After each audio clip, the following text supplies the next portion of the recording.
සිසුන්ගේ දෙවන විෂය වන්නේ තාක්ෂණ වේදය සඳහා විද්‍යාව විෂයයි. ඉංජිනේරු හෝ ජෛව පද්ධති තාක්ෂණ වේදය යන විෂයන්ගෙන් කුමක් තෝරාගත්තද සෑම සිසුවියක්ම මෙම විෂය අනිවාර්යෙන්ම හැදෑරිය යුතු වනවා.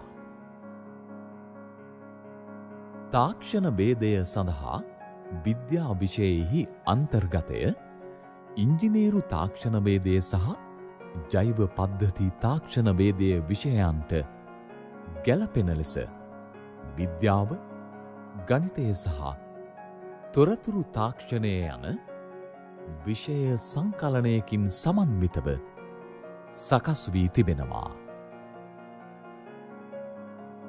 තාක්ෂණ වේදය විෂය ධාරාවට අයත් සංයෝජනයේ තුන්වන විෂය ලෙස අධ්‍යයන පොදු සහතික පත්‍ර උසස් පෙළ සඳහා දැනට පවත්නා විෂයන් 10 අතරින් එකක් තෝරාගත යුතු වනවා.